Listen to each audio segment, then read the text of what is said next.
Bismillahirrahmanirrahim. Assalamualaikum warahmatullahi wabarakatuh. Alhamdulillahirabbil alamin. Wassalatu wassalamu ala asyrofil anbiya'i wal mursalin wa ala alihi wa sahbihi wa sallam ajma'in. Puji syukur atas kehadiran Allah Subhanahu wa taala. Pada hari ini kita dapat melaksanakan kegiatan aksi nyata modul 1.4 yang nanti akan disampaikan oleh Ibu Syafrila SPDSD. Salam beserta salam tak lupa pula kita hadiahkan kepada junjungan alam yakni Nabi besar Muhammad SAW dengan mengucapkan Allahumma sholli ala sayyidina Muhammad wa ala ali sayyidina Muhammad. Untuk tidak memperpanjang kata mukadimah, langsung saja acara kita buka dengan mengucapkan lafal basmalah. Bismillahirrahmanirrahim. Acara yang pertama itu penyampaian materi dari Ibu Syafrila kepada Ibu Syafrila. Dipersilakan dengan segala hormat.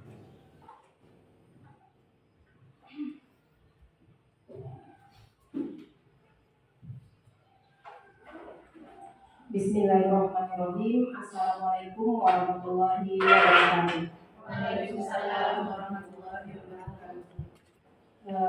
Bersyukur kita kepada Allah. Alhamdulillah pada pagi menjelang siang ini kita bisa berkumpul di sekolah kita ini untuk mengikuti acara aksi nyata modul 1.4, yaitu membagikan pemahaman dan pengalaman penerapan budaya positif di sekolah kita ini. Kemudian salawat beriring salam tidak lupa pula kita kirimkan kepada Nabi besar Muhammad SAW dengan mengucapkan Allahumma sholli ala sayyidina Muhammad wa ala ali sayyidina Muhammad. Baiklah Bapak Ibu yang saya hormati, Bapak Ibu guru SD 9 Muara Bantan beserta staf. Pada kesempatan ini saya meminta waktunya sebentar dalam rangka menyampaikan penerapan pemahaman budaya positif yang insya Allah kita bisa melaksanakannya di sekolah kita ini. Baiklah, untuk mempersingkat waktu kita langsung saja pada materi intinya.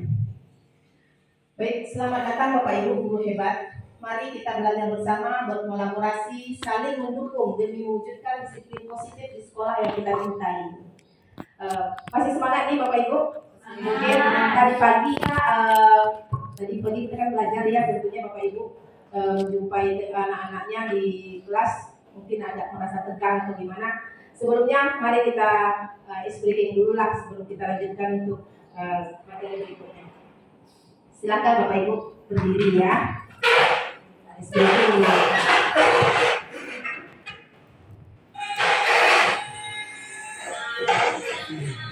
Ayo gerak semua.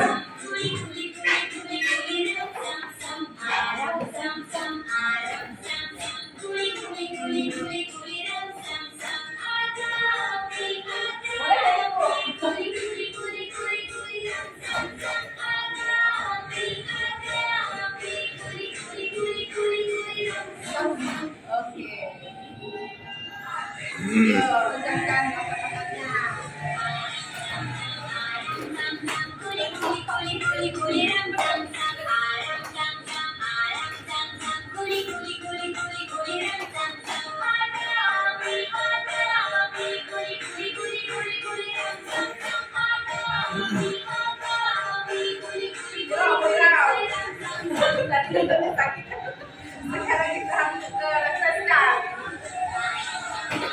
Ya,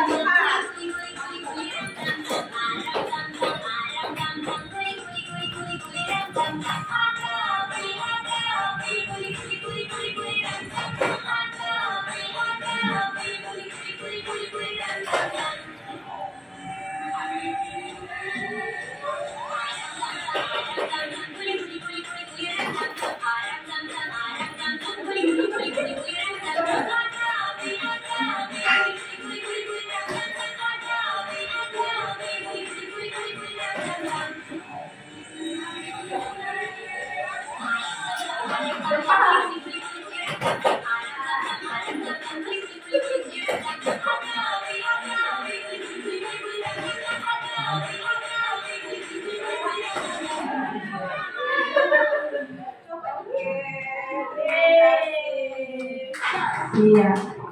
Sedikit mencairkan suasana dulu ya. Kita lanjut Bapak Ibu.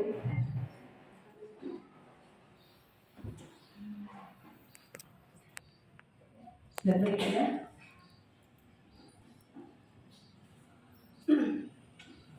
Baik, Bapak Ibu, pada budaya positif ya ada beberapa konsep yang perlu kita pahami. Yang pertama ada perubahan paradigma belajar. Yang berikutnya disiplin positif, nilai-nilai kebajikan, kebutuhan dasar manusia, motivasi perilaku manusia, posisi kontrol restitusi, keyakinan kelas serta segitiga restitusi. Ada 8 konsep utama yang akan kita pelajari pada hari ini. Mudah-mudahan bisa nanti sampai selesai kita pahami semuanya dan bisa kita terapkan di lingkungan sekolah kita ini. Yuk lanjut. Ini yang pertama, pembelajaran dengan paradigma baru. Ya, pembelajaran dengan paradigma baru merupakan pembelajaran yang dirancang berdasarkan prinsip pembelajaran berdiferensiasi sehingga para peserta didik belajar sesuai dengan kebutuhannya berdasarkan tahap perkembangan sesuai teori psikologi modern untuk mewujudkan profil pelajar Pancasila. Baik Bapak Ibu, alhamdulillah sekolah kita ini sudah kurikulum merdeka ya. Kelas berapa aja Bapak Ibu? 1, ada 4 kelas sudah kita terapkan kurikulum Pancasila ini, yang mana dalam pembelajaran kita harus menerapkan pembelajaran yang berdiferensiasi. Kira-kira apa ini pembelajaran berdiferensiasi? Bapak Ibu ada yang tahu? Apa kira-kira Burani?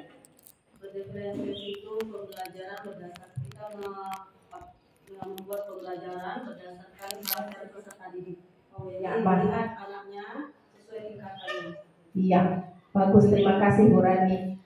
Seperti itu kira-kira pelajaran berdiferensiasi, di mana kita akan membawa anak-anak kita itu pada elemen-elemen profil pelajar Pancasila ini. Jadi sehingga kita di dalam kelas itu kan misalnya ada anak sekitar 32 orang nih, ya tentu mereka ini tidaklah sama kebutuhannya, berbeda-beda. Ada yang cepat cara tangkapnya, ada yang sedang, ada yang susah sekali ya, ada yang seperti itu. Ada 3 kategori.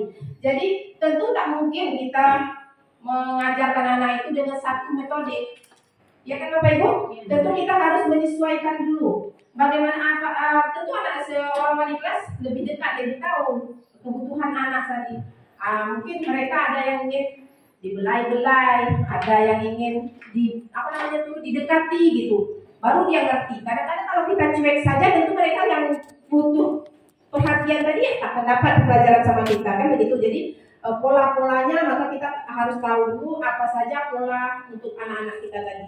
Kita tentukan dulu bagaimana prosesnya. Mereka ini butuh seperti apa. Jadi seorang wali kelas pasti tahu itu kebutuhan anak kita tadi. Jadi dalam elemen profil pelajar Pancasila ada 6. Yang pertama apa itu? Beriman, bertakwa, apa Bu? Nama jelas. Beriman, bertakwa kepada Tuhan Yang Maha Esa serta berakhlak mulia. Ya, itu. Yang kedua, berkebinekaan global. Kemudian bergotong royong, kreatif, bernalar kritis dan mandiri. Ada 6 yang harus kita capai pada profil pelajar Pancasila ini. Jadi dengan berdiferensiasi pembelajaran kita tentu akan mencapai profil pelajar Pancasila. Baik, kita lanjut. Baik, Bapak Ibu, kita ada permainan nih. Ada permainan sebelum kita masuk pada ini. Coba Bapak Ibu punya teman di sampingnya ya. Coba sekarang Bapak Ibu ambil barang kesukaan Bapak Ibu atau barang yang penting bagi Bapak Ibu pegang. Yang satu megang, yang satu coba merayu. Merayunya dengan coba minta tolong bukakan yang dalam ini. Bisa apa ya yang bisa kita pegang ya? Boleh. Ada duitnya Mira. Misalnya ini ya duit ya. Pegang ini, kemudian kawan yang satu lagi rayu dia. Mau tidak yang buka ini? Coba dulu kan dulu lah. Coba Mira sama Nurani. Yang lain juga boleh. Merasa ibadah lain nak tinggi. Coba rayu, kira-kira mau nggak dia ngasih? Coba Borani yang pegang, saya punya Bu Borani. Coba Bu Ira rayu. Coba Pak Emek. Coba dengarkan yang lain. Jangan apa ya Borani pegang itu ya. Rayu Boraninya, kira-kira mau nggak dia ngasih Bu Ira pegang? Mau nggak Borani? Boleh. Boleh. Itu barang berharga Borani ya. Barang paling berharga Borani, kira-kira mau nggak Borani ngasih? Boleh Kak. Itu apa?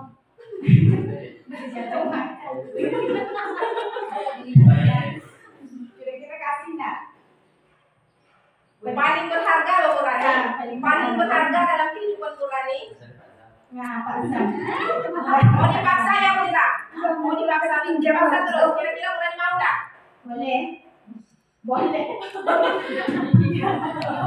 Tak mau ya Borani ya? Paling berharga. Paling berharga tak mau ya Bu? Ya udah kalau mau. Kalau tak mau ya boleh.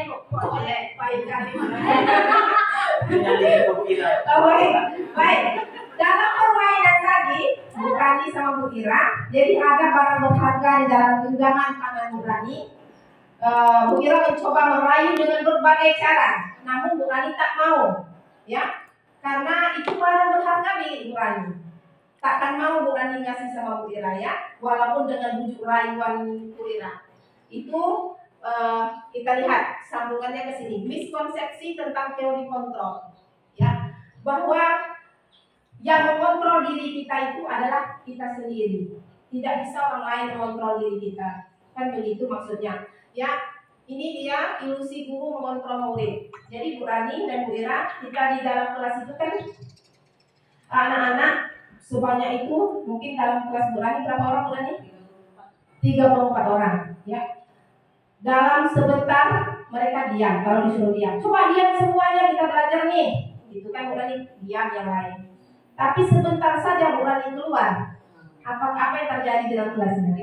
Ribut kembali. Ya, tapi kalau kita hati, kita marah, kita apa, mereka diam, takut. Ya, diam. Itu kita yang mengontrolnya. Namun bukan dari dirinya. Berarti faktornya adalah faktor ekstrinsik. Mereka bisa diam karena takut sama Borani.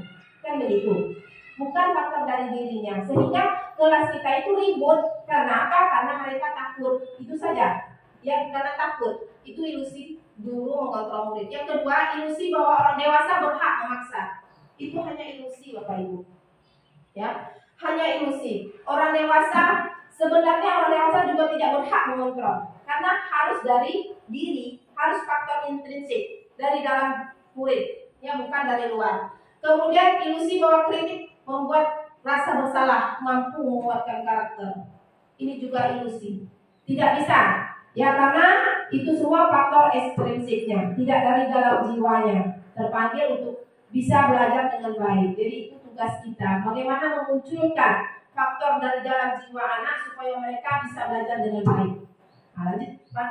Dan ini dia. Mengubah paradigma stimulus respon ke pendekatan teori kontrol. Ya, di sana sedikit.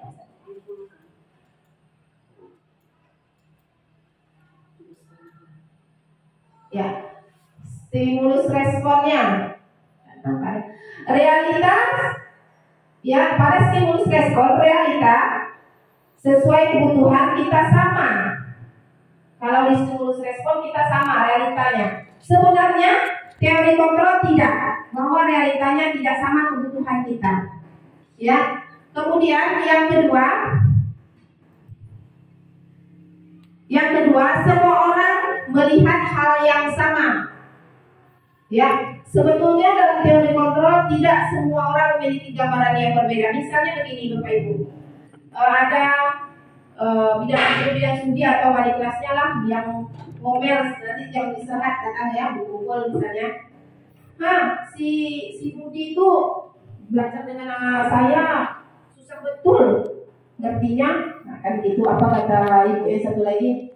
Enggak, kalau dengan saya bagus. Ya kan begitu ya.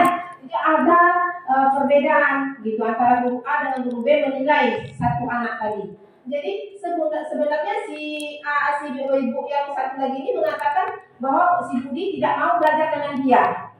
Kata ibu yang satu lagi, tidak katanya. Berarti untuk teori stimulus respon, tidak semua orang mengatakan si A tadi dia susah dalam pembelajarannya. Berarti ya, itu kenapa Bapak Ibu? Berarti kitanya yang salah kan? Berarti diri kita jadi tidak bisa menyalahkan anak sebetulnya. Bahwa mereka tidak mau belajar dengan kita, itu kenapa kira-kira? Kan begitu. Bahwa anak itu tadi tidak mau mengerjakan setiap tugas yang kita berikan, itu kenapa? Jadi tidak ada untuk menyalahkan anak. Jadi semua orang melihat yang sama itu salah. Sebenarnya tidak. Setiap orang memiliki gambaran yang berbeda tentang si anak tadi. Tidak ada yang sama antara guru A dan guru B, tidak akan sama dalam penilaian karakter anak. Kemudian kita mencoba mengubah orang agar berpandangan sama dengan kita. Itu kemudian kita berusaha memahami pandangan orang lain tentang kita. Jadi ini sama dengan tadi itu penilaian terhadap karakter anak itu tidak akan sama. Kemudian perilaku buruk, perilaku buruk adalah sebagai suatu kesalahan. Ya. Jadi perilaku buruk itu kalau menurut stimulus responnya adalah suatu kesalahan. Sebenarnya tidak. Semua perilaku itu memiliki tujuan. Kenapa dia melakukan hal itu? Ada tujuannya. Misalnya begini, ada anak yang merebut atau mengambil pensil teman sebelahnya. Ini kan sering nih. Misalnya ngambil pensil anak sebelahnya. Sering itu, padahal dia punya gitu. Itu kenapa?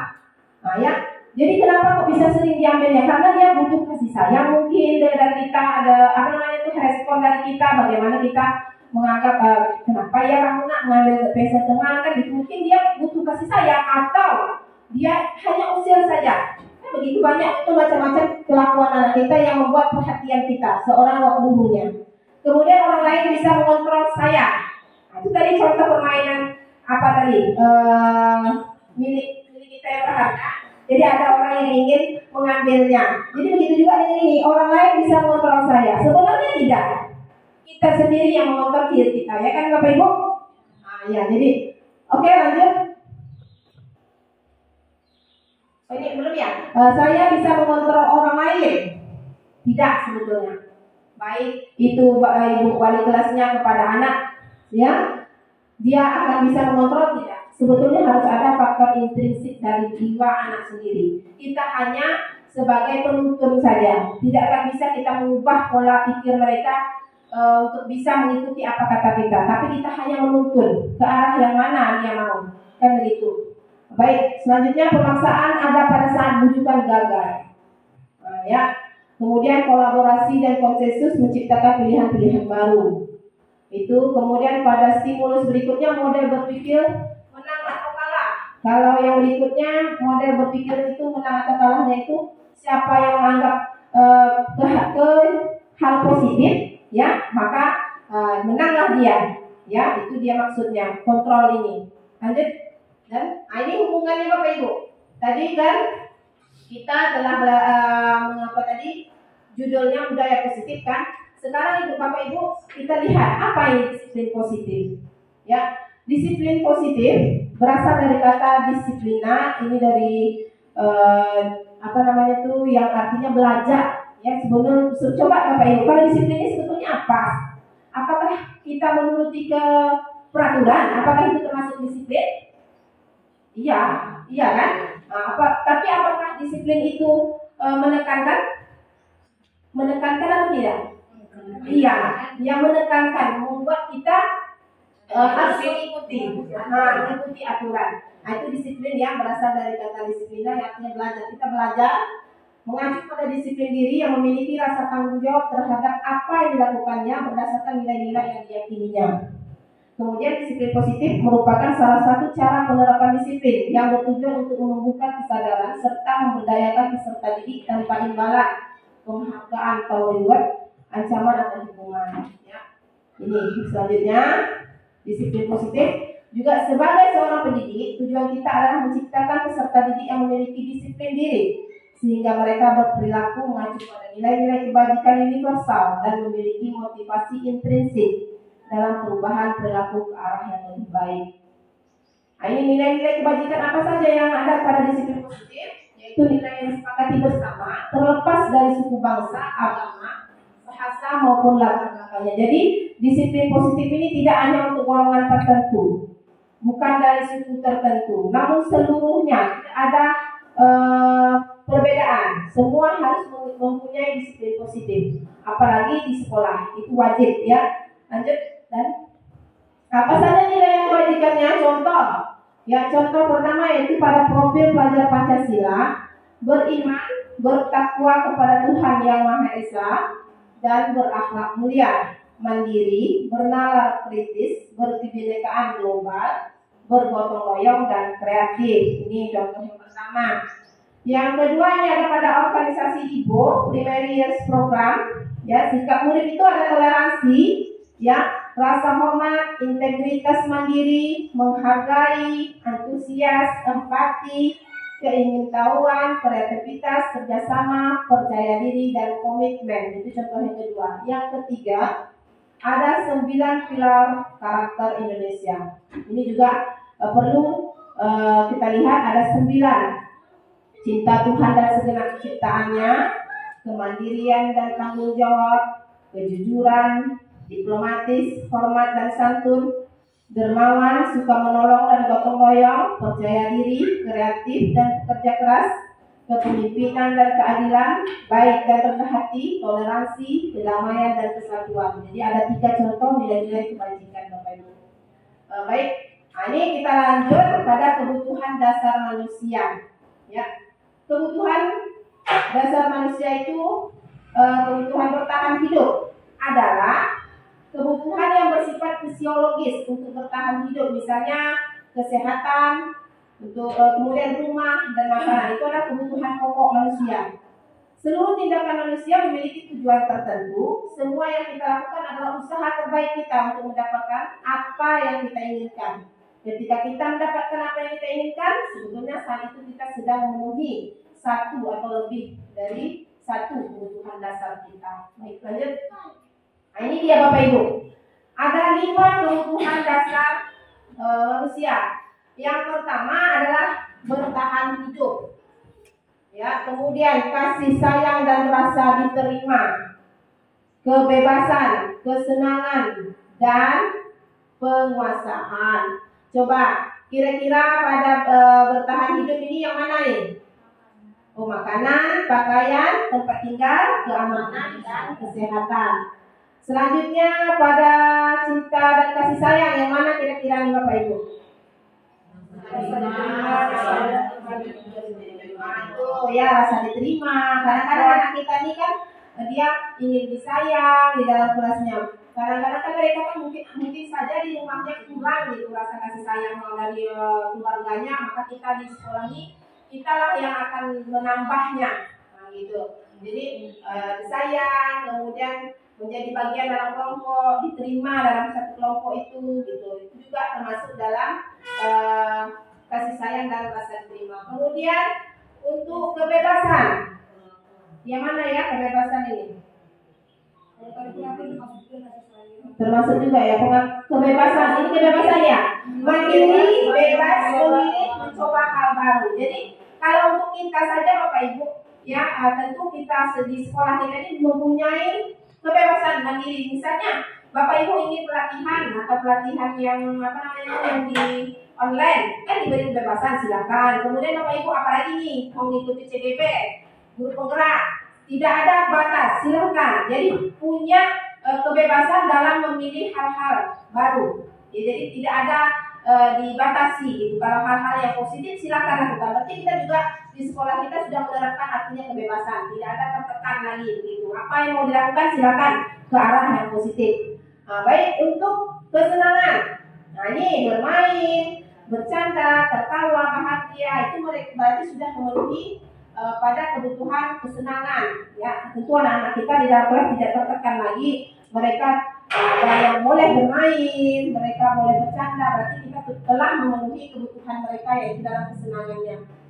Yang terakhir adalah penguasaan. Penguasaan ini apa itu? Pengakuan atas kemampuan, harga diri, diakui prestasinya, itu juga termasuk penguasaan. Jadi boleh kita sudah 5 kebutuhan dasar manusia ini harus kita penuhi terhadap anak didik kita.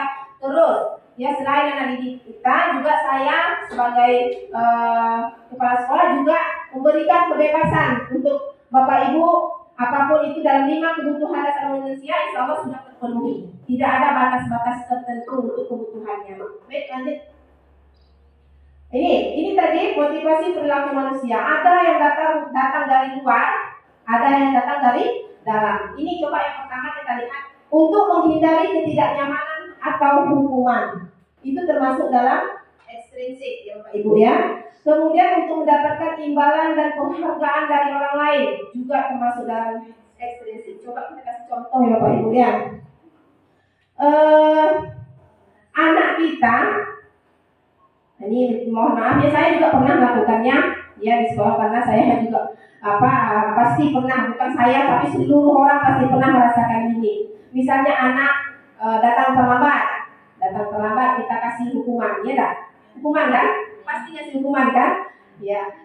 Jadi hukuman itu merupakan besoknya, hari ini kita kasih hukuman, anak itu berlari 2 kali keliling lapangan misalnya. Besok pagi anak tidak akan terlambat lagi, betul tak? Takut lari 2 kali keliling, ya kan? Jadi ini merupakan motivasi ekstrinsik, bukan dari dalam jiwa anak, itu tadi. Ya, jadi mereka hanya takut, karena apa? Takut. Nah, jadi itu ekstrinsik artinya. Kemudian untuk mendapatkan imbalan atau penghargaan, nah ini juga saya juga pernah melakukannya. Begini Bapak Ibu, misalnya dalam pembelajaran, coba anak belajar yang baik. Kalau kamu benar dapat 100, nanti ibu kasih kamu permen, atau nanti ibu kasih kamu bintang banyak, boleh juga. Atau nanti ibu kasih kamu uang 5.000, kan ada juga ya seperti itu ya. Anak bersibuk tuh, pasti sibuk mau mengerjakan, betul tak? Ternyata Bapak Ibu, itu adalah faktor ekstrinsik. Kita juga rupanya keliru. Ya, jadi sebetulnya tidak dibolehkan, ya, tidak dibolehkan memberikan hukuman dan imbalan atau penghargaan. Itu juga termasuk faktor ekstrinsik, membuat anak mau mengerjakan tapi karena sesuatu bukan dari dalam jiwanya. Untuk biasa itu tidak dengan diri. Iya Bu, boleh Bu, tapi tidak boleh sering. Iya sering, tapi kita ingin apa biasa untuk iya. Mengharapkan sesuatu. Iya, kita mengajarkan seperti itu Bu, tapi anak-anak kita mau membuat itu, mau melakukan itu, tapi nanti kalau benar nih ini kan begitu, ada karena sesuatu hal gitu. Maunya kita adalah dia melakukan hal itu karena dalam dirinya. Nah, ini dia faktor.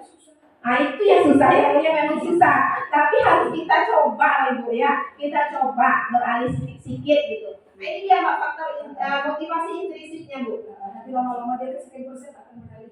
Iya, insya Allah coba ya. Karena kita selama ini memang itu kita lakukan Bu. Memang itu kita lakukan. Termasuk kita ya, saya juga begitu.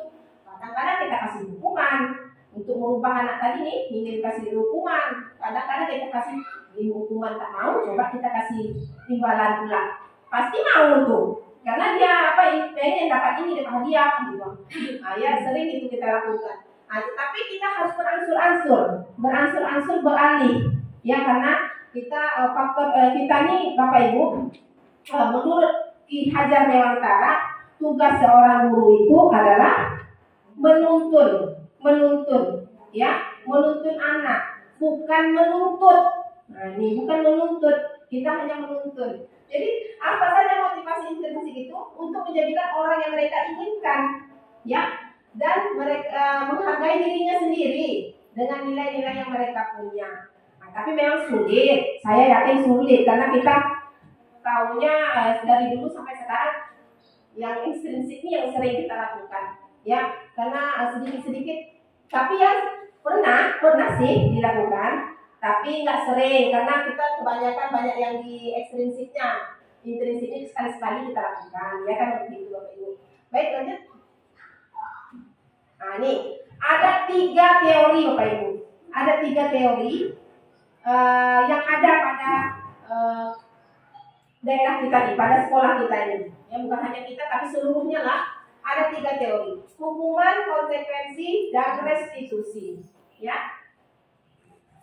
Yang pertama, ini mohon maaf ya Bapak Ibu ya, bukan hanya untuk satu orang tapi semua ini ya, hukuman. Ini coba kita lihat hukuman. Yang pertama, hukuman itu bersifat tidak terencana atau tiba-tiba, betul nggak? Kondisinya. Ya, Kondisi tiba-tiba sesuai dengan apa? Kebutuhan. Iya kan. Tiba-tiba ya, Bu ya. Bersifat tidak terencana tiba-tiba ya. Misalnya ya tadi nanti kita kasih contoh ya. Itu dulu ya, ciri-cirinya bersifat tidak terencana atau tiba-tiba. Kalau konsekuensi sudah terencana. Sudah terencana dan sudah disepakati. Nah, itu kalau konsekuensi. Kemudian kita lihat hukuman itu anak tidak tahu apa yang terjadi. Ya, tidak tahu dia apa yang terjadi. Tidak dilibatkan dia, kita hanya sendiri. Kemudian bersifat satu arah. Jadi anak tidak terlibat, kita yang langsung perintah, yang lakukan mereka. Nah, itu. Kemudian berupa fisik maupun psikis. Fisiknya kena, ya, fisiknya kena, psikis kena, itu hukuman. Kemudian anak disakiti oleh perbuatan atau kata-kata kita. Betul nggak Bapak Ibu? Hukuman. Ya. Kemudian kalau konsekuensi itu tadi sudah terencana atau disepakati, jadi kita sudah membuat suatu catatan. Misalnya catatan sebelum kita memasuki kelas atau awal tahun ajaran baru, kita sudah membuat konsekuensi misalnya. Anak-anak, kalau kalian tidak buat PR, maka konsekuensinya ini ya, tidak boleh ikut pembelajaran dengan ibu selama ibu ngajar di kelasnya. Itu konsekuensi. Sudah ada catatan, jadi tidak tebak-tebak lagi hukumannya. Nah, jadi sudah ada catatannya. Kemudian sudah dibahas dan disetujui. Ini murid sudah setuju nih. Kalau kita mau sepakat ini, setuju nggak? Setuju, kata yang lain. Oke. Kemudian murid tetap dibuat tidak nyaman untuk jangka waktu pendek. Juga mereka tidak akan nyaman dengan itu. Ya. Kemudian ini apa ini restitusi? Pernah dengar restitusi Bapak Ibu? Ada pernah dengar? Kira-kira tahu apa itu restitusi?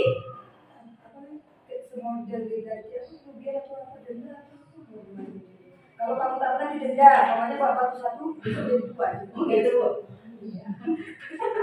Terima kasih pendapatnya. Ada yang lain? Pernah dengar nggak dulu? Sekarang saya tanya, pernah dengar restitusi? Enggak ya?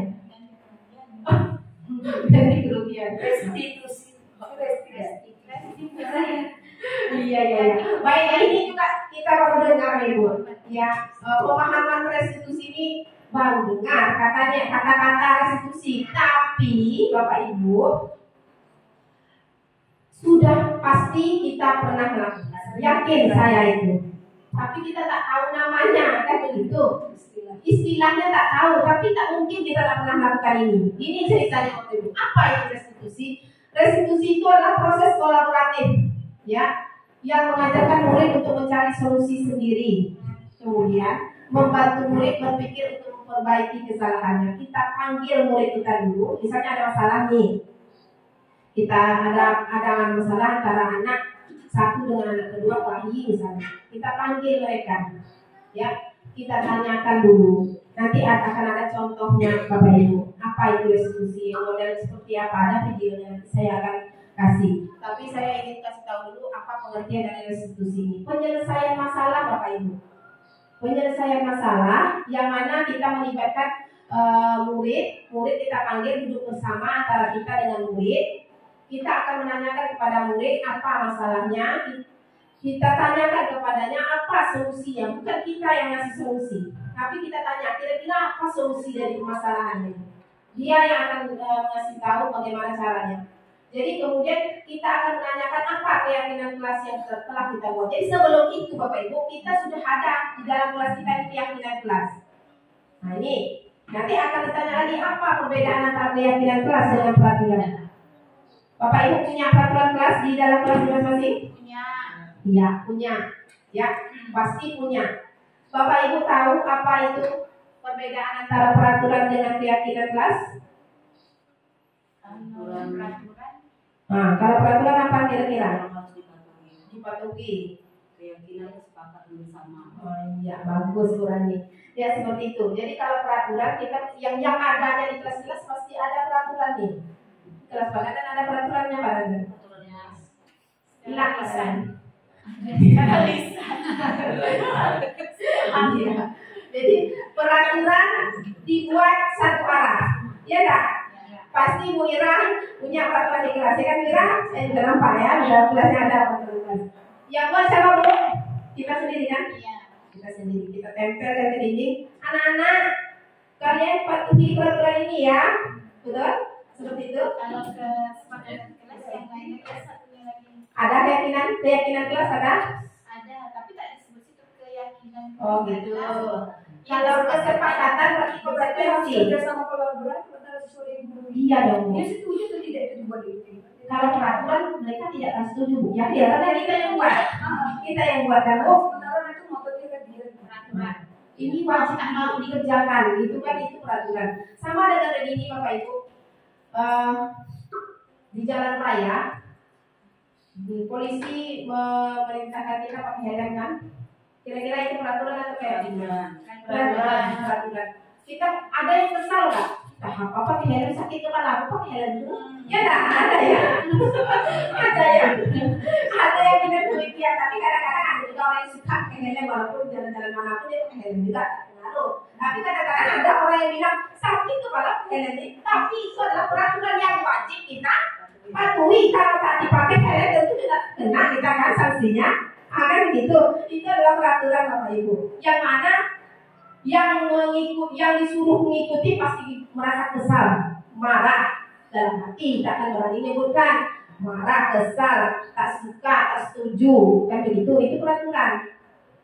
Ya, jadi kalau untuk keyakinan kelas kita ini berkolaborasi dengan anak-anak, di mana kita akan menanyakan kepada anak-anak, kira-kira di kelas kita ini supaya kelas kita ini nanti selanjutnya bagus, baik, bagaimana ya kira-kira apa ya yang kita lakukan?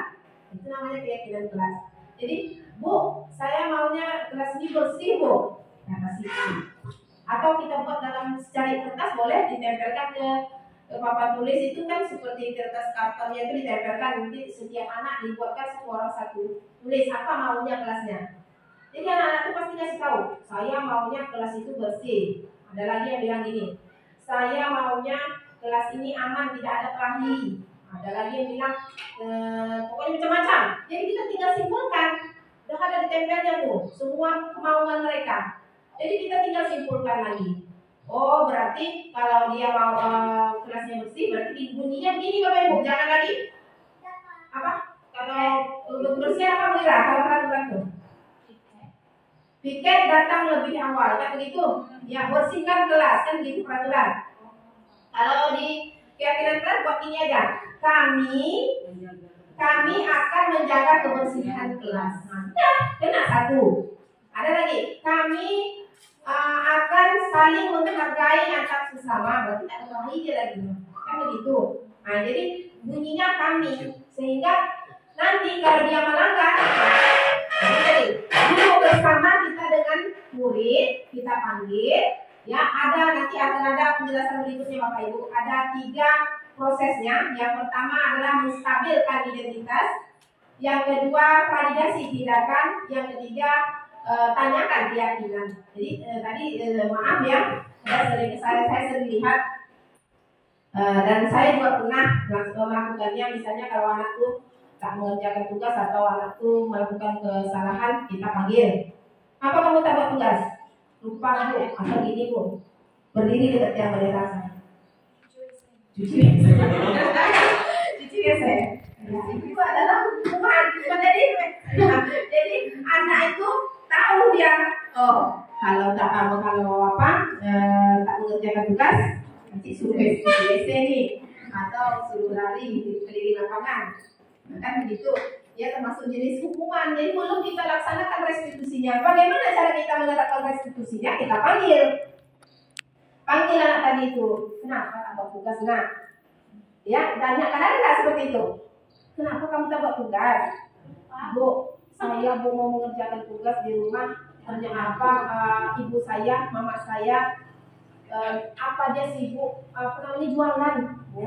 Dia jualan, jadi saya terus disuruh jagain adik. Oh begitu. Ternyata ada alasannya kenapa dia tak betul. Kalau kita ada marah-marah duluan, mereka tak akan berani menyebutkan itu. Ya, langsung kita kasih hukuman. Akan berani dia akan menyebutkan alasannya kenapa dia tidak berPR tadi. Ya. Nah, jadi kita tidak menyalahkan, tidak langsung menyalahkan mereka. Apa sebabnya tak berPR? Nah, kita validasi tindakannya dulu Bapak Ibu. Apa sebabnya? Kita tanyakan kepadanya, bagaimana caranya supaya kamu tidak lagi tak berPR, nak? Tentu mereka akan tak jawab lagi. Apa ya kira-kira supaya kamu rajin membuat PR? Mungkin saya mengerjakannya di sore hari ya Bu. Maka dia masih pendapat gitu, supaya saya bisa bantu ibu saya nanti malam bikin kue atau gimana. Nah, kan bisa kita kasih tanya, oh iya nak, berarti kamu bisa mengerjakan PR-nya di sore hari. Coba kamu usahakan mengerjakannya di sore hari, karena malam hari kamu harus bantu orang tua kamu. Oh iya ya Bu, nah, kan begitu udah ada solusinya gitu. Dia kasih solusi, kita mengiyakan, kita meluruskan gitu. Itu tadi menstabilkan identitas. Selanjutnya, proses selanjutnya kita tanyakan keyakinannya. Nah, kira-kira kamu tadi itu tahu nggak? Masih ingat nggak dengan keyakinan kelas yang telah kita buat? Apa kira-kira keyakinan kelas yang telah kamu langgar, nak? Itu saya sudah melanggar yang apa tadi? Tadi kita apa tugas tadi? Mengerjakan tugas tepat waktu. Oh iya Bu, saya sudah melanggar keyakinan kelas ini. Berarti kamu sudah melanggar. Bagaimana selanjutnya? Bu, saya akan berusaha mengerjakan PR tepat waktu Bu, karena tak mau saya melanggar keyakinan kelas kita. Kan begitu. Jadi sehingga dia solusinya dari dia gitu. Tidak lagi kita masih hukuman fisiknya. Ini kadang-kadang kita langsung, kamu tak buat PR, silakan keluar dari jam itu. Ya. Apanya yang kena kira-kira apa itu? Satu kelas keluar semua. Jadi kalau alasannya dia lupa itu lupa terus. Iya, tidak ada solusinya kan Bu? Satu orang tiga yang buat. Ini Bu Ira itu tadi pagi pengalamannya Bu Ira ya. 2 hari saya kasih tuh. Iya. Tiga yang Iya Bu Ira. Soalnya itu kalau anak-anaknya cuma 3 orang. Tapi kalau semuanya tak buat, mungkin bisa koreksi saya. Tapi 3 orang yang buat Dia satu yang buat. Iya, Bisa yang buat. Ya kira-kira ada pula yang buat 3 ya, tidak salah Bu Ira ya. Iya, berarti salah anak ya. Yang lain siap-siap. Iya. Ini Bu Ira. Jadi saya juga pernah melakukan hal itu. Karena saking emosinya kita ya, padahal kita kasih tahu. Kita kasih tahu waktunya udah dikasih beberapa jangka waktunya, namun tidak juga dilakukannya. Ya, jadi timbullah rasa marah kita suruh banyak macam. Ada yang pergi bersihkan WC. Ada lagi yang kata-kata, kamu nih tak buat PR, tak mau menghargai ibu ya, atau kamu nih melawan ya dengan ibu. Ya, macam-macam kata-kata kita. Jadi banyak yang kena pada jiwa anak tadi itu Bapak Ibu. Yang pertama fisiknya kena. Tadi bersihkan WC, capek lah, keringatan lah, macam-macam ya. Terus psikisnya kena juga. Tadi kata-kata kita kasar misalnya, kamu ini tak menghargai ibu, kamu ini anak tak, kamu ini. Kadang-kadang ada terlontar kata-kata kita mungkin sini tidak ya, mungkin zaman-zaman dulu ada tuh, kalau zaman-zaman dulu kamu bodoh dari keluarga dulu, macam-macam ada. Kalau kita tidak lagi, mungkin kita kata-kata seperti itu. Kadang-kadang kita melukai hati anak ini lama Bapak Ibu sembuhnya. Jadi ingat sampai sekarang, saya juga pernah merasakannya Bapak Ibu. Ya, dulu waktu saya di SD. Tapi tak usah sebutlah nama gurunya ya. Ada dikatakan macam itu Bapak Ibu. Sampai sekarang teringat. Jadi psikis kita ingat kata-kata yang menyakitkan itu. Jadi untuk itu jangan sampai kita buat anak kita seperti itu lagi. Ya Bapak Ibu ya. Nah, jadi tidak usah dengan hukuman lah. Sekarang kita udah tahu. Jadi mari beralih-alih. Beralih sebentar, sikit-sikit. Jangan tak mungkin langsung nih. Saya yakin tak mungkin bisa kita langsung mengerjakan langsung restitusi. Karena tidak gampang mengerjakan seperti itu. Guru juga. Ya juga ya Bu Ira. Kita langsung beralih dari sini karena ya kita nggak stres pula kita keluar marah kita kan gitu. Tapi enggak juga Bu Ira. Saya rasa kalau restitusi ini darah kita tak naik dong Bu Ira. Tak naik darah kita. Cobalah kita kan bicaranya kan pelan. Nah, kamu ada masalah apa? Enggak kan kalau masalah apa kita tak biar kalau kita langsung emosi. Tadi itu yang kena psikis kita Bu. Kamu tak PR cuci WC, itu darah kita naik tuh. Nah ya pasti tensi kan, emosi kita naik. Ya kasar kita jadinya, tentu darah kita ini apa? Panas jadinya. Jadi coba kita beralih sedikit-sedikit saja, ya beransur gitu. Coba beralih ke konsekuensi sudah daripada hukuman, beralih ke konsekuensi dulu mungkin. Nanti dari konsekuensi beralih pula ke restitusi. Jadi beransur-ansur Bapak Ibu. Lanjut kan? Nah nih, ada 5 posisi kontrol guru, Bapak Ibu. Nah nih, tadi kita sudah membahas masalah hukuman. Ya, ini 5 posisi kontrol. Kemana kita nih Bapak Ibu? Ayo, ada penghukum, ada pemantau, ada pembuat rasa bersalah, ada sebagai teman, ada sebagai manajer. Kira-kira kemana kita pergi? Semuanya ada ya. Dan pula kita dah berapa belas tahun mengajar, semua ini pasti ada nih, yakin saya nih. Semua ini sudah ada sama diri kita. Ya, tapi sebetulnya pada posisi manakah kita berada? Yang sebaiknya, yang idealnya belum tepat Ibu saya. Yang manajer yang tepat. Manajer. Ya, bukan Bu, manajer di sini bukan berarti jadi manajer di sebuah perusahaan ya. Jiwa kita bisa memanage. Jiwa pasti bisa semuanya kan. Artinya emosinya bisa dikontrol. Dikontrolnya ya Bu ya. Tak bisa keluar kata-kata apa lagi tadi dulu. Ya mantap. Ya bisa keluar kata-kata tadi. Masalahnya tadi gini loh. Nah, makanya kita tidak bisa Pak. Kan memang kalau kita pikir dari satu ada ini masuk. Ini juga orangnya. Mungkin si ibu ini memang baik, orangnya rendah hati, bisa menahan emosi kontrolnya. Nah, maksudnya ini juga kita. Tapi kalau kita memarah, kita tahu juga dari keluarganya, dari sehari-harinya memang luar biasa. Nah, kita dekati, nak tolong kita bernyambur. Nah, juga serius. Nah, ada juga sosok. Jadi yang penting siapa lah coba. Bukan berarti setiap hari kita marah. Jadi mau pada posisi mana kita lihat kondisi. Iya, kita lihat kondisi. Makasih bilang tadi semuanya sudah ada lagi. Iya betul, semuanya sudah kita pernah rasakan. Saya bilang ya kalau iya, mana juga iya. Tapi kalau dihitung persennya berapa persen, nah itu lupanya. Mana persen itu lebih berat? Saya situasi kalau saya hukum, saya pasti itu hukum. Saya ini orangnya suka hukum lah dulu ya. Sebelum tahu ini suka kali hukum. Kalau kamu tak pakai sepatu, kau usah pakai sepatu sini sepatunya. Sering kan? Nah itu hukum. Ya termasuk ini hukum. Ya jadi ini contohnya penghukum. Penghukum di sini ada coba ada slide berikutnya. Nah nih agak misalkan kita penghukumnya itu adalah motivasi eksternal. Nah ini identitas gagal, perilaku kontrol negatif, penghukum, membuat rasa bersalah. Coba kita lihat dulu. Guru berbuat, menghardik, menunjuk-nunjuk, menyakiti, menyindir. Itu termasuk kamu tak buat PR, kamu buat. Ya Bu ya, seperti itu. Kena di situ. Kemudian kalau membuat rasa bersalah ini berceramah di dalam kelas itu, menunjukkan kekecewaan kamu Nina, ya. Membuat sakit hati ibu nih, sakit kan sering ya begini ya, sakit hati ibu Nina, kamu tidak pernah menuruti kata ibu. Iya, kamu tak bisa mengerjakan tugasnya dengan tepat waktu kan begitu. Sering itu ngomongin seperti itu. Berarti kita sudah membuat hasil. Jadi anak tadi itu merasa sedih dia, ternyata aku ini membuat rasa bersalah ya dengan ibu dia. Kita tidak marah-marah nih ya, itu artinya kita sudah membuat rasa bersalah. Kalau teman, sebetulnya Bu Rani, kita ini juga sebagai teman ideal sekali ya Bu Rani ya.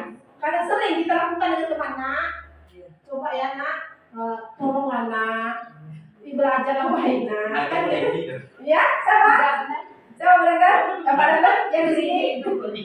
Oh ini, bapaklah nak, ibu ini dah capek katanya, kan gitu sih. Iya,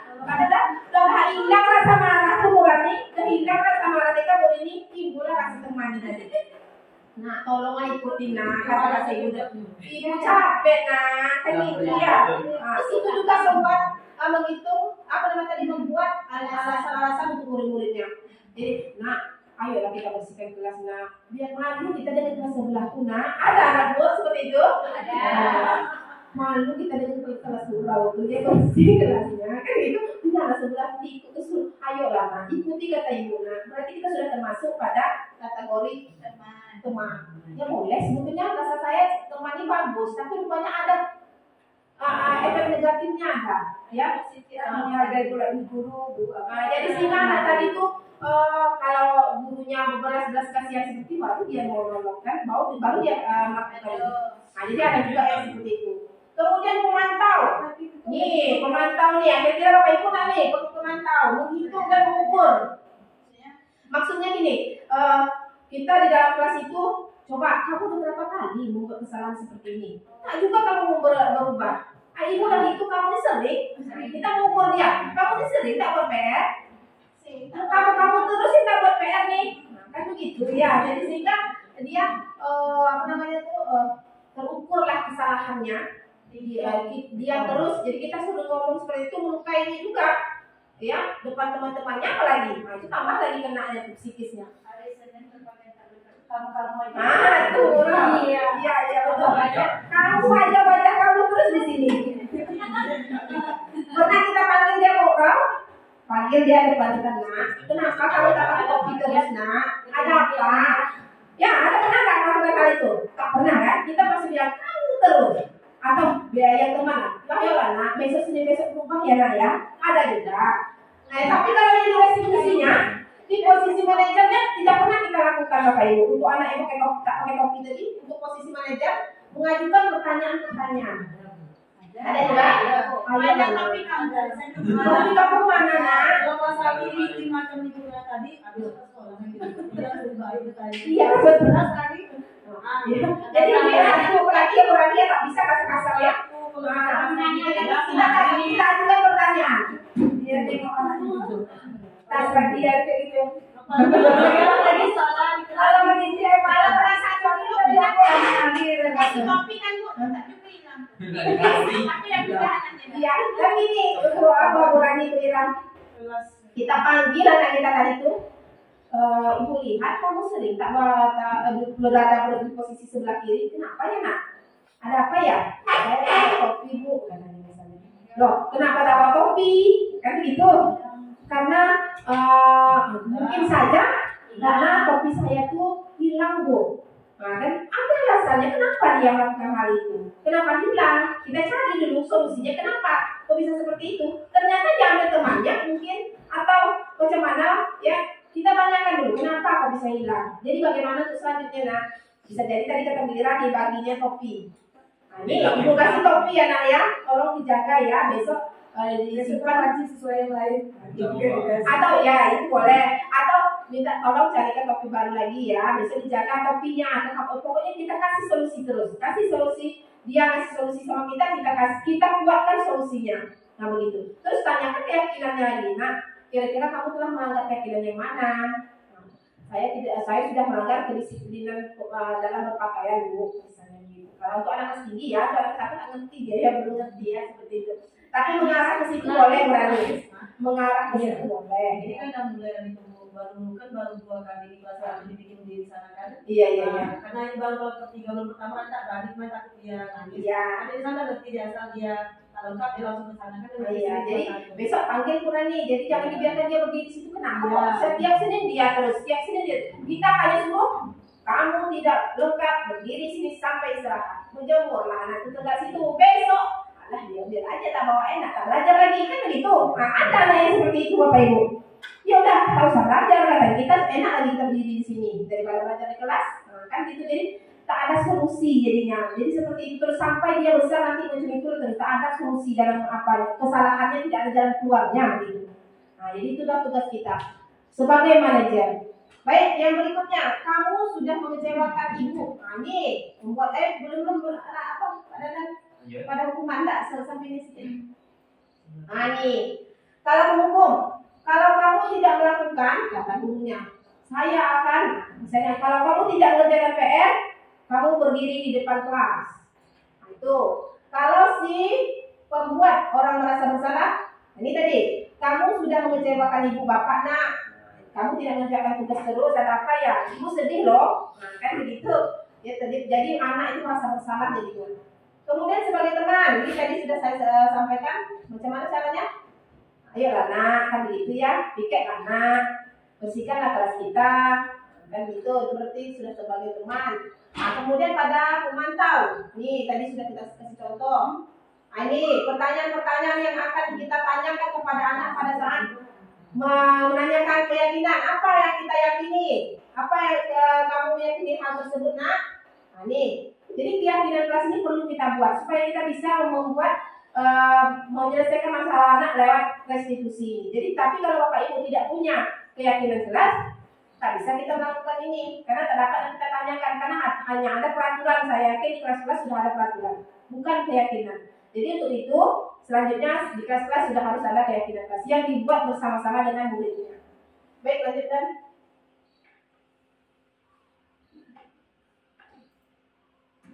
Ini tadi kan sudah saya tanyakan mengapa keyakinan kelas bukan peraturan kelas. Tadi sudah diapakan apa tadi kira-kira?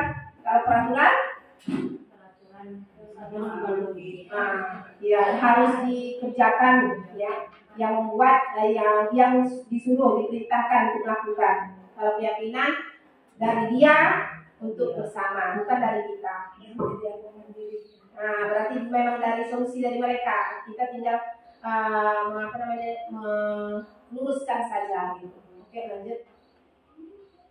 Nih, pembentukan keyakinan kelas bersifat lebih abstrak daripada peraturan yang lebih rinci dan konkret.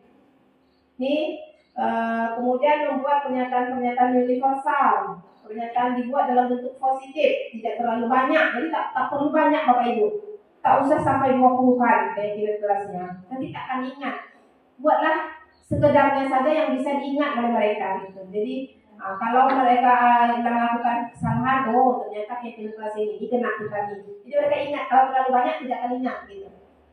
Kemudian sebaiknya sesuatu yang dapat diterapkan di lingkungan tersebut.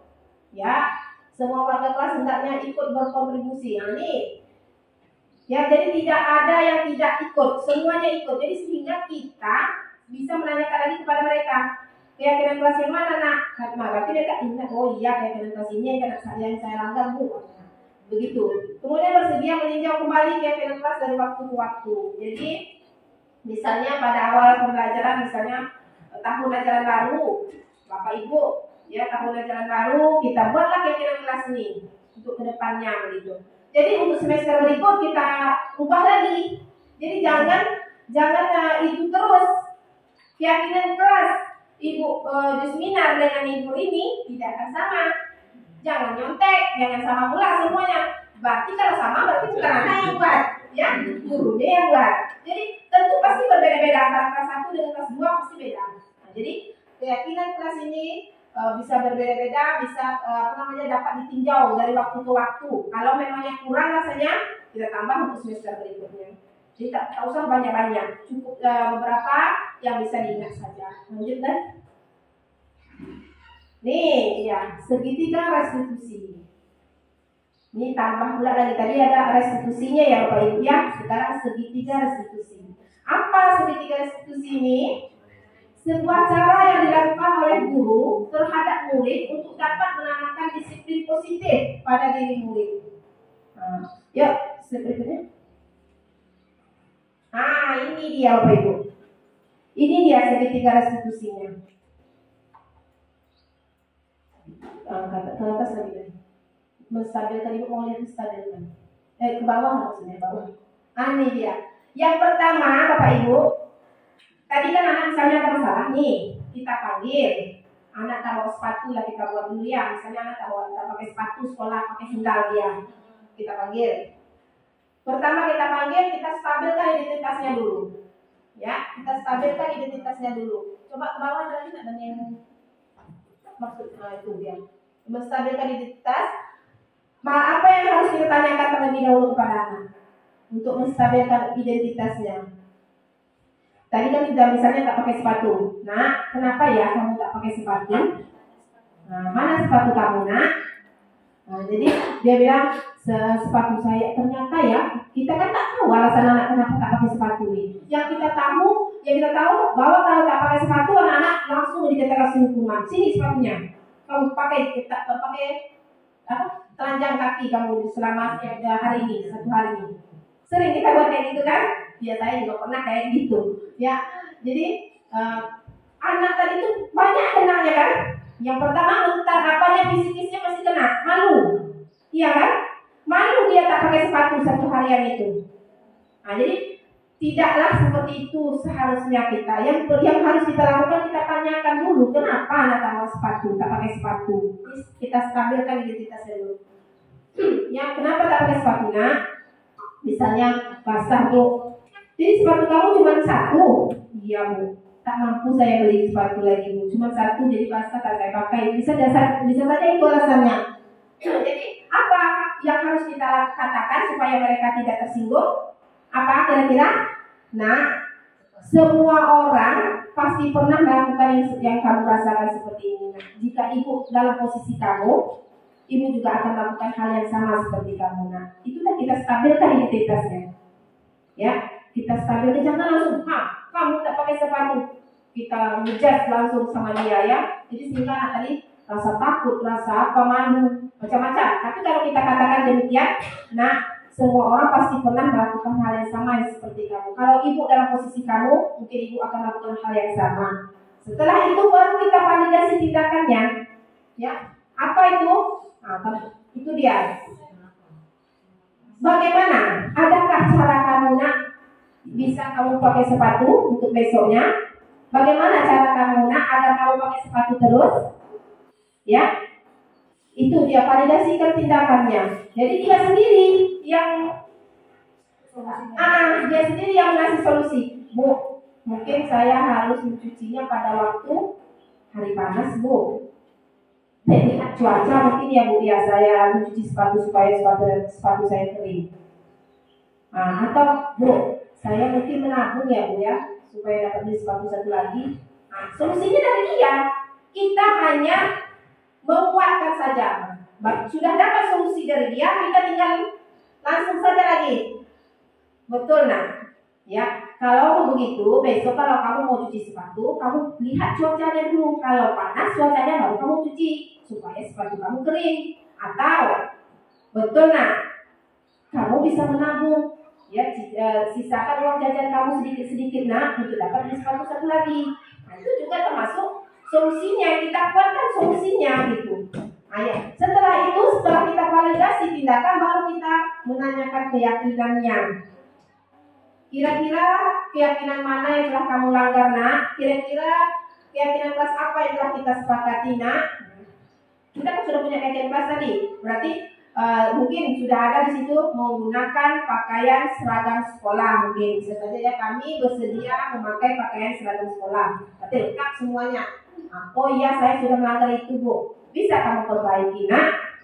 Nah, gitu kita tanyakan lagi. Tentu mereka bisa jawabannya. Jadi kita tinggal meluruskan saja apa kemauan mereka, apa solusi dari mereka. Tidak langsung menghukumnya, tidak langsung ngasih langsung kamu tidak pakai sepatu, kamu telah mengecewakan ibu langsung, atau banyak lagi ya tadi yang 5 posisi kontrol ya yang telah memantau atau apa. Jadi kita sebaiknya tetapkan pada tempat posisi kita, yaitu manajer. Ya Bapak Ibu ya. Selanjutnya, nih menstabilkan identitas yang tadi sudah saya jelaskan. Nah ini dia ya pertanyaannya Bapak Ibu. Pernyataannya berbuat salah itu tidak apa-apa. Ya, tapi kalau kita kasih solusi yang terbaik, dia yang kasih solusi, kita tunjukkan itu yang sebenarnya. Ya, jadi tidak langsung mengatakan bahwa kamu itu salah. Nah, itu tak boleh. Kemudian tidak ada manusia yang sempurna. Jadi kita tidak bisa meminta anak itu sesempurna yang kita inginkan, tidak bisa. Ya, kemudian saya juga pernah, saya juga pernah melakukan kesalahan seperti itu. Nah, jadi kita seolah-olah kita ini anak itu tidak dia sendiri yang melakukan kesalahan tadi. Kita juga pernah, atau yang lain juga pernah. Jadi anak-anak tak takut jadinya, tak merasa terpojokkan dimaafkan dengan kesalahan mereka. Kemudian kita bisa menyelesaikan ini nak. Ya, bagaimana cara kita menyelesaikannya? Kamu punya solusinya nak? Kita tanyakan solusinya. Kemudian Bapak Ibu tidak tertarik mencari siapa yang salah. Ya, kita tidak mencari yang salah, namun kita ingin mencari solusi dari permasalahan ini. Yang kemudian kamu berhak merasa begitu. Terus apakah kamu sedang menjadi teman yang baik bagi dirimu sendiri? Nah, selanjutnya dan itu menstabilkan identitas. Yang ini adalah memvalidasi tindakan. Tadi sudah saya katakan juga. Ya, padahal ini kamu bisa melakukan yang lebih buruk dari ini. Misalnya, bagus nak, untung saja kamu. Misalnya kalau dia berkelahi, untung saja kamu tidak memukul teman kamu nak. Kan begitu, berarti kita sudah tidak langsung mengatakan bahwa perbuatan dia itu salah. Tidak. Kemudian kamu pasti punya alasan. Kan tadi kita menanyakan kenapa ya nak ya kamu tidak memakai sepatu? Nah, itu alasannya. Dan kamu patut bangga pada dirimu sendiri karena kamu telah melindungi sesuatu. Ini kalau dia merebut makanan temannya, bunyinya kayak gitu. Misalnya kalau dia mau mengambil makanan temannya terus setiap hari, kenapa? Jadi kita panggil. Itu dia. Kamu patut bangga pada dirimu sendiri karena kamu telah melindungi sesuatu yang penting buatmu. Kemudian kamu boleh mempertahankan sikap itu, tapi kamu harus menambahkan sikap yang baru, misalnya. Ya, kita tambahkan dengan keyakinan yang baru lagi, yang dia bisa menyelesaikan masalahnya. Selanjutnya, nih ya, menanyakan keyakinan. Tadi sudah kita bahas, ya, apa saja keyakinan kelasnya. Lanjut. Ini dia Bapak Ibu, contohnya. Contoh kasus 1. Nih, saya sudah buat contoh di kelas 6. Saya sudah ambil anaknya. Ya, mohon maaf sama ibu wali kelasnya. Ini cuma drama pendek saja, Wira, bukan sebenarnya. Nah ya, saya ambil ini. Contohnya Tita, anaknya biasanya aktif. Dalam beberapa hari ini kita sering tidak buat tugas. Sudah dinasihati oleh wali kelasnya, sudah dikasih mungkin pandangan-pandangan positif lainnya, namun kita ini masih melakukannya.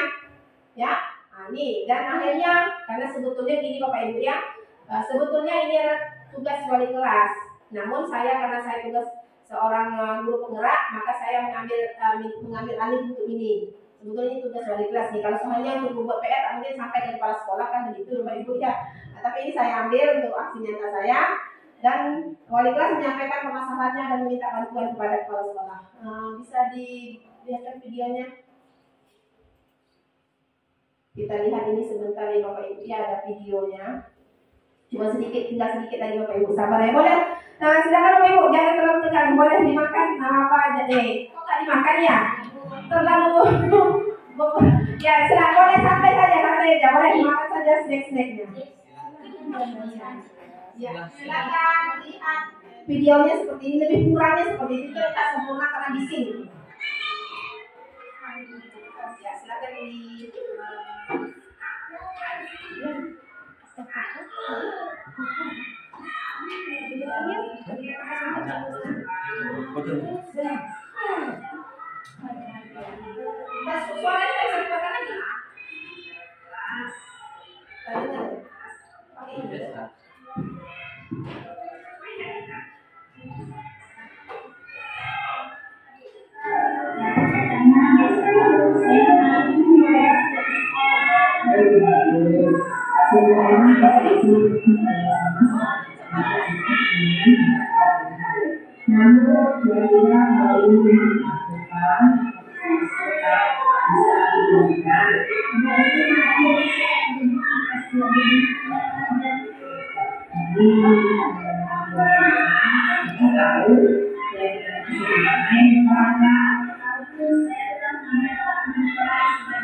sedikit saja Bapak Ibu contoh untuk memvalidasi segitiga restitusi.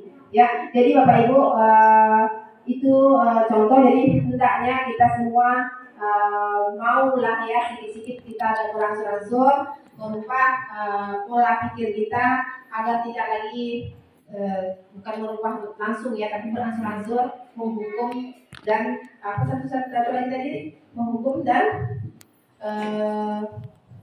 itu konsekuensi ya.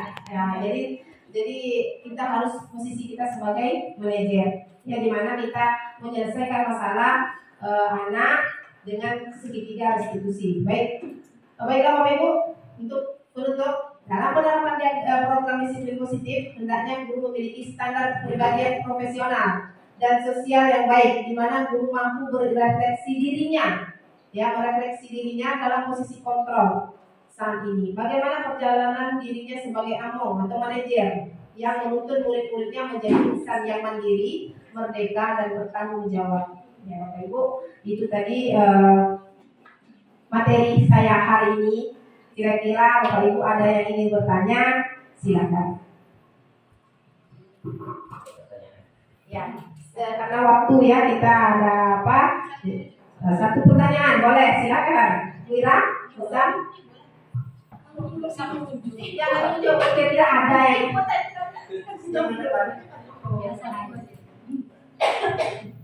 Bismillahirrahmanirrahim. Assalamualaikum warahmatullahi wabarakatuh. Ini permasalahan mungkin bagi kita guru, memang semuanya itu diharapkan semuanya mengalami perubahan, tidak mungkin secara drastis, secara step by step sedikit gitu ya kan. Mungkin dari sana sini kita lihat ini mungkin tidak menyalahkan anak gitu ya, tapi karena kebiasaan kita itu selalu terbawa emosi karena ya permasalahan yang tadi masalah validasi segitiga restitusi, memang itulah jadi permasalahan. Kenapa kita kan menuntut anak itu bagaimana supaya hebat, bagaimana supaya kita harapkan itu tidak sampai yang kita harapkan gitu kan. Kita harapkan itu bisa ini. Memang kita lihat anak yang ini penilaiannya itu tidak kita samakan ya Bu ya, gitu. Udah kita lihat keluarganya semuanya gitu. Tapi kalau seandainya anak-anak itu juga ya gimana penanganannya, si guru ini juga menatapnya seperti itu juga, masih anak si A, yang ini juga bisa gitu. Sementara kita lihat juga kebiasaannya seperti itu. Artinya apa? Mungkin anak-anak yang orang tuanya melihat peraturan itu, dia tidak belajar juga naik kelas, tidak bisa juga tidak naik kelas, tidak apa-apa juga naik kelas. Jadi itu semuanya tidak merupakan jadi momok gitu. Itu merupakan pembelajaran itu bukan dijadikan sebagai ilmu lagi, itu dan dijadikan sebagai hal yang gimana namanya, udah biasa gitu. Sebenarnya ilmu itulah yang menjaga kita ya Bu ya. Mau jadi orang apapun ya berilmu gitu. Tapi udah di keluarganya itu tidak menunjang, tidak kerjasama dengan guru, anaknya bagaimana gitu ya. Memang kita perhatian, kita gimana solusi kita buat gitu. Tapi memang anak cuma istilahnya cuma satu arah, tidak istilahnya gitu ya. Tidak ada kerjasama gitu. Gimana pun hebatnya seorang guru gitu, atau manajer tadi, kalau orang tuanya itu tidak, kita tidak melihat orang keluarganya itu hebat, tidak gitu. Masalahnya ini ada perhatian tidak? Itu kan. Jadi karena kita lihat juga kita lihat pendidikan itu dianggap sepele, ya gimana lagi gitu ya. Kita memang tidak marah-marah, cuma tidak marah gitu, tapi terpancing marah karena dilihatnya gitu kan ya. Jadi saya pikir gini, kalau anak ini misalnya mau tidak nilai 100, kalau ini 70, kamu tidak paling tidak ada dapatnya 40, tidak bisa bilang gitu. Ya kan, disepakati misalnya seperti itu. Iya, minimal tidak harus juga 100, mau jadi 100 perkara dia yang dari proyekan. Jadi 9% dia harus bisa jadilah sebagai nilai gitu. Nah, jadi solusinya gimana kita menangani anak yang tadi kalau restitusinya yang validasi apa tadi segitiga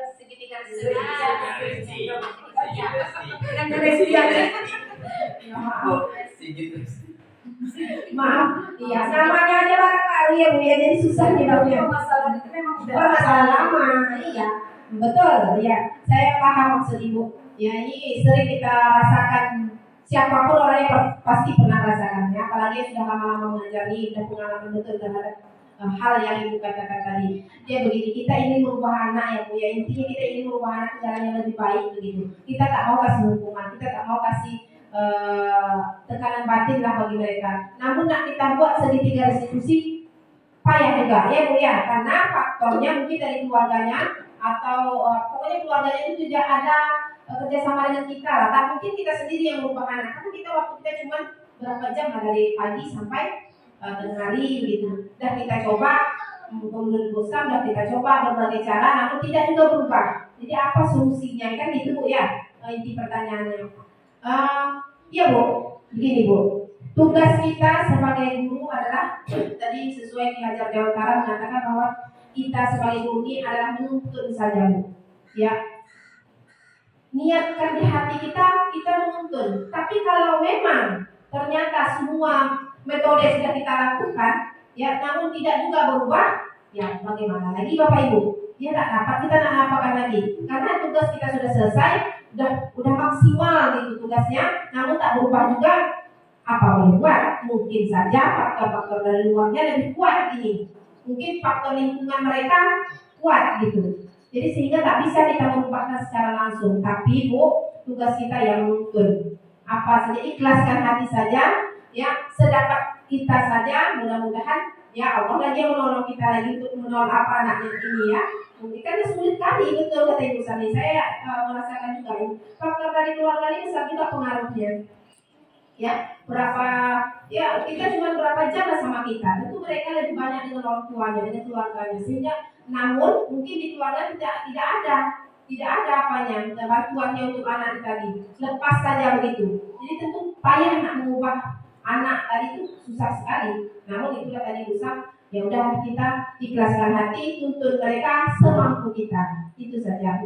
Ada lagi Bapak Ibu yang lain yang ingin menambahkan? Mungkin Bapak Ibu lebih pengalaman daripada saya yakin ini. Ada lagi Bapak Ibu yang ingin menambahkan dari pernyataan ke pertanyaan tadi ini. Pernyataan. Kira-kira ada Bapak Ibu?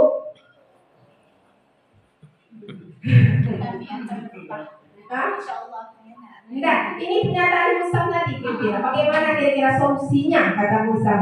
Ya, kalau saya itu tadi, ya tuntun semaksimal saja. Kalau tak sanggup, ya terlepas dari kemampuan kita, tak mungkin kita paksakan kan begitu. Ya sebatas mampu saja. Nah, insya Allah, Allah bantu aja, insya Allah. Iya.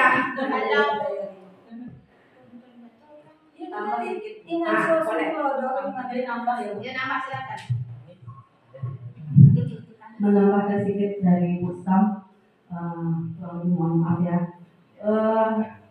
Betul tadi kita hanya menuntun, karena kalau kita di SD ini perkembangan anak tuh tidak bisa dilihat pintar tuh di SD. Karena di SD itu kita hanya mengembangkan pola pikirnya saja Bu. Nanti dia akan berkembang sendiri ketika dia sudah menjadi SMP atau SMA. Kita akan melihat di situ minat bakat anak itu akan timbul di situ. Kalau di SD kita hanya bisa mengarahkan kemana dia. Tapi kita belum bisa menetapkan inilah minat anak ini nanti besar bakal kayak ini, nggak bisa jadi.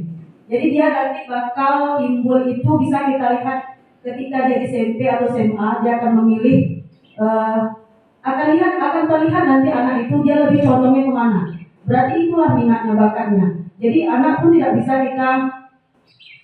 tidak bisa kita bilang pintar hanya dengan akademiknya saja, karena tidak semua orang pintar akademik. Bisa dia pintar akademik, otomatis otaknya pintar. Tapi ada anak yang pintar dengan dari seninya, berarti dia dari seninya pula kita lihat. Jadi kalau di SD kita hanya mengarahkan saja, kita hanya bisa memberikan pelajaran sampai di mana dia mampu menangkapnya. Nanti kadang maaf cakap, ada anak itu umurnya mungkin sudah untuk kelas sekian, tapi dia masih kadang kita kan guru-guru kan, dia belum bisa ini, kenapa ya? Kita kerjakan semampu kita tuntun dia semampu kita sampai di mana dia nanti. Percayalah kalau memang anak itu, kalau jangan kita lihat pintarnya di akademik, itu intinya. Jadi kalau misalnya anak itu lemah akademik sekarang, Bapak Ibu, percayalah nanti. Saya pernah mengalami ada anak yang waktu dia D1, kalau di akademik mungkin susah kali. Hampir setiap hari dipanggil remedial, pokoknya dia remedial terus. Tapi ternyata di SMA sekarang anak itu sampai pergi pramuganya ke ikut ke Jambore ke Malaysia kemarin Bu. Anak PTSD. Jadi kalau kita pikir berarti dia akademinya kurang, tapi dia mantapnya di situ. Dengan pramuka dia bisa terkenal. Kadang anak terkenal bukan hanya dari akademiknya. Jadi dia terkenal di Sungai Mandau yang itu kamu sudah mungkin datang SMA tapi nggak pernah ketemu lagi. Jadi sekarang ini kita sesuai kemampuan kita aja. Karena kita juga manusia, kita punya batas kemampuan kita nggak bisa membuat orang hebat. Kita pun nggak bisa membuat diri kita hebat. Kita hanya mampu sebatas kemampuan kita saja itu. Itu yang dapat saya tambahkan. Semoga aja kita sama-sama bisa bekerja dengan ikhlas itu aja intinya. Masalahnya gini Bu, saya tidak memandang secara akademik. Tapi kalau di dasar sekolah SD itu, yang diharapkan satu-satunya kan baca tulis. Yang dasar aja, pokoknya kalau kali-kali 2 aja kita pakai SD tidak dapat. Harus gimana lagi coba? Kan gitu. Ini bukan zaman dahulu, zaman sekarang yang penuh dengan dunia medsos. Ya kan anak-anak itu pintar, kalau dengan hati lebih pintar anak dari kita lagi kan gitu. Jadi sekarang gini, masalahnya memang kalau kita pikir usaha kita seperti kata Ibu tadi udah, kita berdoa, berusaha, kita tuntut anak-anak kan gitu. Pokoknya guru itu dijadikan sebagai contoh kan gitu kan, sebagai panutan gitu. Tapi kan yang kita harapkan memang itu tadi penilaian. Kalau saya itu saya lihat anak itu kan tidak semua harus dapat 100. Nah untuk yang anak sih dapat aja kamu sekian udah mantap. Ya, dia pokoknya contoh kalau agama saya itu kan kelas 3 gitu, surah Al-Ikhlas. Saya bilang katakanlah dia Allah Esa. Dia dapatnya gini, katakan Allah Esa. Ya udah nggak bisa bisa. Iya, kalau saya tinggalnya udah. Katakan Allah satu. Katakan Allah tidak beranak, tidak punya anak. Udah nggak bisa. Tapi kalau hari ini tadi jangan kamu hidup seperti dia. Kemampuan kamu. Saya bilang gitu kan. Semuanya kan dapat nilainya lumayan gitu. Daripada nilainya sama sekali tidak ada. Kan gitu ya Bu ya. Jadi yang saya harapkan itu standar dapat standar gimana? Dapat KKM aja gitu ya kan. Dapat pasangan untuk dia gitu. Kayak si Resti, saya pasangan nggak bisa. Yang bisa dia apa? Mendengar juga dia tidak dapat. Apalagi mengucapkan. Jadi gimana saya mulai? Saya jadi bingung sendiri juga. Tapi ya lagi apa sama dia kan. Dari 3 ini nggak dapat kartu 1, jadilah gitu. Untuk mendapat nilai gimana daripada itu ngarang aja kan gitu. Kan Bu, kan yang satu-satunya kan itu yang jadi apa tuh komitmen kita itu kan rasanya gimana ya? Pasti nanti orang bilang gini, ternyata di SD 9 itu masih ada lagi yang belum bisa gini. Iya. Kan kita ada kalau tak pandai baca kalau saya khawatir. Kan Sekolah pasti ada. Memang kan jangan kayak gitu. Jadi bilang juga, ya Allah udah dewasa belum bisa sholat. Ya Allah itu memang. Tapi kan komitmen kita kan harus terus gimana ya? Bukan nyaman dulu lagi. Saya paham maksudnya Ya. Ya terima kasih tanggapan Bu Rahil cukup mantap dan bersemangat. Ya, terima kasih Ustaz. Luar biasa. Ya, saya ngerti betul dengan Ustaz, dia orangnya pemikir ya. Sangat pemikir, betul enggak? Saya baru bergaul dengan Ibu, tapi saya sudah tahu watak Ibu ini pemikir. Ngapa pemikir? Maksud saya itu gini, anaknya tak pandai sholat, anaknya yang pikiran betul sampai tuntas masalahnya. Iya Bu, betul. Tapi luar biasa ini semangat macam Ustaz itu perlu kita tiru ya. Alhamdulillah punya tulis. Ya baik Bapak Ibu. Tadi terlepas dari itu, ya Bapak Ibu ya, yang penting itulah tadi tugas kita laksanakan dengan baik, tuntut anak dengan baik semampu kita. Jangan tuntut yang macam-macam, ya sesuai dengan kemampuan, Sesuai dengan standar dia. standarnya saja ya. Iya. Jadi ibaratnya Bapak Ibu kembali lagi Ki Hajar Dewantara mengibaratkan sekolah ini macam ladang tempat bersemainya bibit ya. Misalnya inilah ladangnya. Jadi bibit-bibitnya itu disemaikan. Tugas seorang guru adalah memupuknya, mana tanah yang tak digembur digemburkan. Kan itu tugas kita yang berani. Misalnya kering disiram. Ya kalau betul cara kita menanamnya, suburlah tanaman tadi. Ya, itulah tugas kita. Jadi yang dipilih itu orang tua, bukan guru. Jadi Bapak Ibu, mari sama-sama kita bibit yang telah bersemai di ladang kita ini mari kita jaga. Mari kita pupuk, mari kita siram, kita kasih vitamin-vitamin supaya tanaman kita ini subur. Jadi tugas kita. Terlepas dari itu Musa, sudah kita kasih pupuk Musa, sudah kita kasih air setiap hari, kita kasih bibit yang terbagus setiap hari, namun tak juga tumbuh Musa. Macam mana lagi? Iya kan berarti? Apa itu terlepas dari kemampuan kita. Itu tadi jadinya sebatas kemampuan kita. Jadi bukan menjadi tanggung jawab sepenuhnya. Ya tak mungkin kita menciptakan seorang ini sempurna, tidak akan mungkin. Ya, jadi tugas dilaksanakan dengan maksimal. Terlepas dari itu Allah lah yang tahu lagi. Ya, kita serahkan pada Allah. Ya, begitu Bapak Ibu. Ada lagi? Tidak. Ya. Baiklah. Tadi disuruhnya bertanya ya, sekarang disuruh stop. Iya ya. Ada mungkin lagi dari Coach Ibu Suci. Ya, berarti baiklah. Itu saja mungkin paparan ya tentang disiplin positif ini saya paparkan. Mudah-mudahan dengan paparan yang sangat minim ini, yang sangat kecil ini, mudah-mudahan bisa kita tingkatkan dan kita terapkan di sekolah kita ini ke depannya. Itu harapan saya. Lebih kurang ya mohon maaf atas cara saya menyampaikan, ya mungkin banyak kekurangan lagi. Jadi di sini saya masih belajar apa-apa yang saya dapat di dalam pendidikan guru penggerak. Mudah-mudahan Bapak Ibu semuanya saya mohon agar mau mengikuti program guru penggerak ini. Ya, karena ini sudah buka pendaftaran guru penggerak ke-11. Mudah-mudahan ada yang sudah mendaftar. Varian saja. Masih naik turun, jangan varian, harus naik, tak boleh turun. Ya, silakan ikuti. Tidak ada ruginya Bapak Ibu, tidak ada rugi dalam mengikuti kegiatan guru penggerak. Karena kita banyak dapat ilmu tentang ini, tentang sekolah, cara kita mengajar anak. Yang sebaiknya adalah guru-guru yang ikuti, bukan kepala sekolah. Sebetulnya lebih pantas guru-guru karena guru yang langsung berhubungan dengan murid. Ya, jadi kalau saya agak sulit sedikit karena saya tidak berhubungan langsung dengan murid. Jadi kalau Bapak Ibu pasti mantap, pas pendidikannya. Jadi untuk itu saya berharap Bapak Ibu yang belum silakan mengikuti. Ya, karena Bu Suci persetujuan dari kepala sekolah ini penting Bu Suci karena ini nanti berhubungan karena sekolah anak-anak tinggal Bu, jangan lagi buat alasan seperti itu. Karena kepala sekolah sudah mengizinkan. Boleh, tapi kan bukan berarti ditinggal terus. Karena guru penggerak ini nanti Bu pada saat sore hari saja yang ada dilaksanakan. Kalau pagi tidak ada. Jadi tidak mengganggu pembelajaran. Mungkin itu saja dari saya. Lebih kurang saya mohon maaf. Saya akhiri. Assalamualaikum warahmatullahi wabarakatuh.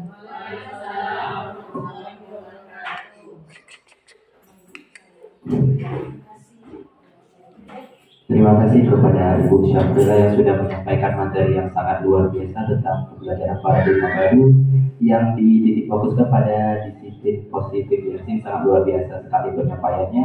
Pesertanya juga sangat semangat. Jadi kegiatan hari ini berlangsung dengan lancar tanpa ada hambatan satu apapun. Untuk itu kegiatan hari ini kita tutup dengan mengucapkan lafal hamdalah. Alhamdulillah. Kita akhiri dengan membaca doa kafaratul majelis. Subhanaka Allahumma wa bihamdika asyhadu an la ilaha anta astaghfiruka wa atubu ilaik. Saya sebagai MC hari ini mengucapkan terima kasih semuanya. Assalamualaikum warahmatullahi wabarakatuh.